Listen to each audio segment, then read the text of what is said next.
आप सभी लोगों को राम राम और गणतंत्र दिवस की हार्दिक शुभकामनाएं। रिपब्लिक डे पर एक बेहतरीन न्यूज निकल कर आई है। सरकार ने भाई दिल गार्डन गार्डन कर दिया। पिछले साल जीएसटी रेट्स कम कर दिए थे तो हर तरह के कस्टमर को फायदा हुआ था, चाहे गाड़ी 4 लाख की हो या 50 लाख की, रेट्स कम हो गए थे। अब जाके जो इंपोर्टेड गाड़ियां हैं उनके प्राइसेस कम कर दिए हैं। इंपोर्ट ड्यूटी को घटाकर, वो भी थोड़ा बहुत नहीं घटाया है, 70% डिक्रीज कर दिया है, 70%। और आने वाले समय में 30% और घटाने वाले हैं। पहले इंपोर्ट ड्यूटी थी 110% की, 110% इंपोर्ट ड्यूटी लगती थी, अब लगेगी सिर्फ 40% की।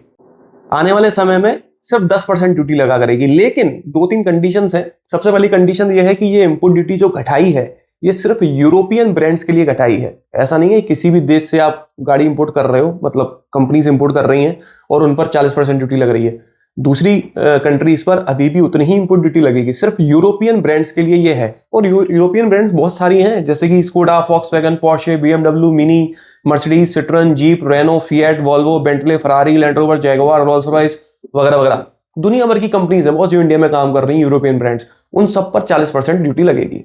दूसरी कंडीशन ये है कि साल भर में 2 लाख गाड़ियों पर कंसेशन मिलेगा, बस 2 लाख से ज्यादा गाड़ियों पर नहीं मिलेगा। पर कंपनी नहीं, ऑल ओवर जितनी भी यूरोपियन ब्रांड्स हैं वो मिलकर 2 लाख से ज्यादा गाड़ियां इंडिया में इंपोर्ट नहीं करेंगी। मतलब कर सकती है इंपोर्ट, बट उस पर इंपोर्ट ड्यूटी लगेगी पुराने सिस्टम से। फिर नए वाले सिस्टम से 2 लाख गाड़ियों पर छूट है बस। तीसरा लिमिटेशन जो है वो ये है कि गाड़ी की कॉस्ट कम से कम 16 लाख रुपए होनी चाहिए, तभी आपको ये फायदा मिलेगा। ऐसा नहीं है कि आपने 5 लाख की गाड़ी इंपोर्ट कर ली और आपको 40% का इंपोर्ट ड्यूटी लग रहा है। नहीं, गाड़ी की कॉस्ट कम से कम 16 लाख रुपए होनी चाहिए। ये 3 लिमिटेशंस हैं।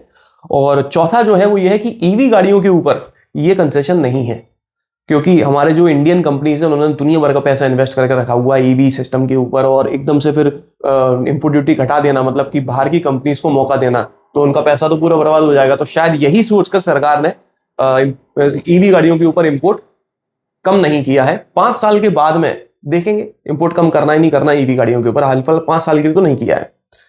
तो ये तो बेसिक न्यूज तो बस इतनी थी। मतलब एक्चुअली में क्या अपडेट आया है वो ये आया है। अब आप लोगों को अभी तक ये समझ नहीं आया होगा कि ठीक है इंपोर्ट ड्यूटी घट गई है, बट कितनी घटी है, मतलब हमें क्या फायदा पड़ेगा। गाड़ी अगर 50 लाख की पड़ रही थी तो हमें क्या अब 20 लाख की पड़ेगी, कितना फायदा होगा हमें, एज अ कस्टमर आपको कितना फायदा होगा, ये मैं आपको समझाने के लिए 2 एग्जाम्पल देता हूं। पहले एग्जाम्पल में तो है ना, मैं आपको बताऊंगा कि पुराने वाले सिस्टम से अगर आप गाड़ी इंपोर्ट करते हो तो आपको कितनी महंगी पड़ रही थी, और दूसरे एग्जाम्पल में बताऊंगा कि नए वाले सिस्टम से आप इंपोर्ट करते हो तो अब आपको गाड़ी कितने की पड़ेगी। मैं एक रफ आइडिया बताऊं ना, तो 60 लाख रुपए की गाड़ी आपको 40 लाख की पड़ेगी, और 1.5 करोड़ की गाड़ी अब आपको 1 करोड़ से भी कम की पड़ेगी। एग्जाम्पल देता हूं तब समझ में आएगा क्लियर। देखो, जब गाड़ी इंपोर्ट होकर इंडिया पर आती है तो उसको कैलकुलेट करने के लिए हम सबसे पहले हमें उस गाड़ी की एसेसेबल वैल्यू को कैलकुलेट करना पड़ता है। एसेसेबल वैल्यू में 4 चीजें आ जाती हैं, सी, आई, एफ और एल। सी फॉर होता है कॉस्ट ऑफ कार। कैसी कॉस्ट?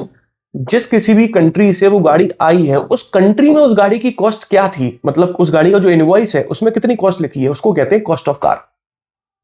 गाड़ी रास्ते में जो आई है उस रास्ते में उसका ट्रैवल इंश्योरेंस होता है, रास्ते में टूट फूट होती है, या फिर मान लो पानी की जहाज से आ रही है, जहाज ही डूब गया, प्लेन क्रैश हो गया, कुछ भी हो गया, तो इस इंश्योरेंस वैल्यू जो है वो भी असेसमेंट वैल्यू में उसको इंक्लूड किया जाता है। तीसरी चीज है फ्राइट। फ्राइट मतलब कि शिपिंग चार्जेस। पानी की जहाज से आई है, प्लेन से आई है, किसी भी साधन से आई है तो शिपिंग चार्जेस तो लगेंगे, तो वो भी असेसेबल वैल्यू में इंक्लूड होती है। चौथी चीज है लैंडिंग चार्ज। जैसे ही इंडिया के पोर्ट पर वो लैंड होती है तो 1% का लैंडिंग चार्ज लगता है। तो ये 4 चीजें मिलाकर एसेसेबल वैल्यू बनती है गाड़ी की, और इसी एसेसेबल वैल्यू के ऊपर गवर्नमेंट टैक्स लगाती है। गवर्नमेंट इनवॉइस के ऊपर टैक्स नहीं लगाएगी, इस एसेसेबल वैल्यू के ऊपर टैक्स लगाती है। तो अब बॉस गाड़ी समझ लो आप आ चुकी है इंडिया के पोर्ट पर और आके लैंड हो गई है, सामने रखी हुई है। अब उसके ऊपर लगेगी इंपोर्ट ड्यूटी जो कि है 70%। बेसिक कस्टम ड्यूटी है 70%। तो 50 लाख हम मान के चलते हैं, गाड़ी की वैल्यू जो है 50 लाख है फॉर एग्जांपल, हम मान के चलते हैं ताकि चीजें थोड़ी सिंपल बने रहे। 50 लाख की एसेसेबल वैल्यू के ऊपर 70% का बेसिक कस्टम ड्यूटी लगता है, मतलब कि 35 लाख की कस्टम ड्यूटी लगेगी। तो आते से ही गाड़ी 1 मिनट में, पल भर में कितने की हो गई? 85 लाख रुपीस की, 85 लाख रुपए की। अब इसके ऊपर लगेगा 40% का एआईडीसी। एआईडीसी क्या होता है? Agriculture infrastructure and development cess. ये टैक्स लगेगा 40% का। 40% कितना हुआ? 50 लाख का 20 लाख।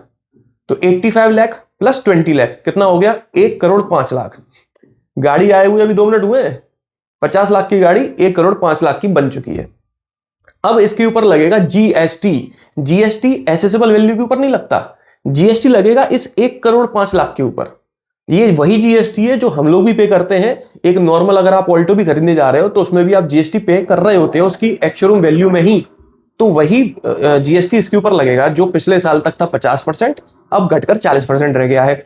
तो 50 लाख का, सॉरी 1 करोड़ 5 लाख का 40% जीएसटी कितना हुआ? 42 लाख रुपीस, 42 लाख रुपए जीएसटी। तो इस जीएसटी को मिलाकर गाड़ी कितने की हो गई? 1 करोड़ 47 लाख रुपीस, मतलब 1.5 करोड़ रुपए की गाड़ी हो गई है। 50 लाख की गाड़ी थी, वो 1.5 करोड़ रुपए की हो गई है। मतलब इनवॉइस तो एक्चुअली में गाड़ी की और कम है, उस देश में गाड़ी का प्राइस तो और कम है। ये तो एसेसेबल वैल्यू हम 50 लाख मान रहे हैं, उस 50 लाख को भी हम गाड़ी का इनवॉइस मान लेते हैं तो भी 3 गुना हो गई ये वैल्यू आपके घर आते आते। और बॉस अभी तो आपने आरटीओ नहीं दिया है भाई, आप इस 1.5 करोड़ की गाड़ी का रजिस्ट्रेशन करवाओगे वो पड़ेगा लाखों में, आप इंश्योरेंस करवाओगे वो पड़ेगा लाखों में, आप फास्टैग दोगे, आप अदर टैक्सेस दोगे, आप टीसीएस दोगे, इसके अलावा जो हिडन चार्जेस होते हैं आप वो दोगे, और ये सब देने के बाद में आपको फिर टोल टैक्स वगैरह और दुनिया भर के नाटक वो तो सब करना ही है।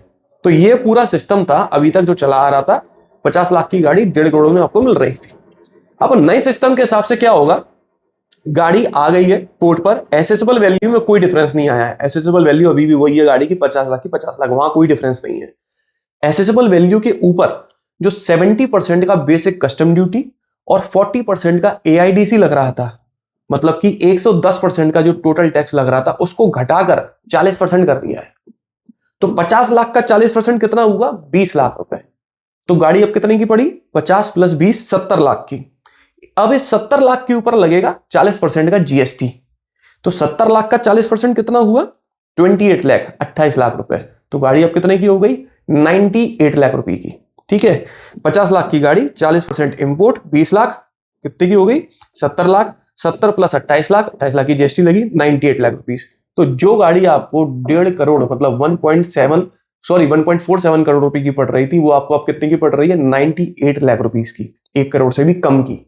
इसी तरह से अगर फॉर एग्जांपल गाड़ी की एसेसेबल वैल्यू 20 लाख है, तो वो गाड़ी आपको आते आते पहले पड़ रही थी 60 लाख रुपए की एक्स शोरूम, अब आपको वही गाड़ी पड़ेगी 40 लाख रुपए की। तो इतना प्राइस डिफरेंस बॉस थोड़ा बहुत नहीं है, ह्यूज प्राइस डिफरेंस है, ह्यूज। कई सारे लोग हैं जो इंपोर्टेड गाड़ियां लेना पसंद करते हैं, और कई सारी ऐसी कंपनीज हैं जो गाड़ियां इंपोर्ट करने में घबराती हैं क्योंकि उनकी डिमांड नहीं है। गाड़ी इंपोर्ट करेंगे यहाँ पर तो वो इतनी महंगी हो जाती है कि लोग खरीदने से डरते हैं कि भाई ये बजट में ही नहीं है। लेकिन ये आने के बाद में ये गाड़ियां बजट में आना शुरू हो जाएंगी, और कंपनीज भी पहले से ज्यादा गाड़ियां इंपोर्ट करने लगेंगी। ऐसी ऐसी गाड़ियां इंपोर्ट करेंगी जो एक्चुअली में हमें यूजफुल लगेंगी, वर्थ लगेंगी, वैल्यू फॉर मनी लगेंगी। तो ये थोड़ा बहुत चेंज नहीं है, ये बहुत बड़ा चेंज है। हाँ, ये बात बिल्कुल सही है कि हर तरह के कस्टमर को फायदा नहीं मिलेगा, लेकिन जो एलिट कस्टमर्स है जिनका बजट 25-30 लाख से ऊपर रहता है, उनको बहुत फायदा मिलने वाला है इस कस्टम ड्यूटी के घटने की वजह से, और कंपनीज को तो ऑब्वियसली मिलेगा ही। जो यूरोपियन ब्रांड्स हैं वो कौन कौन सी मैंने आपको बता ही दिया।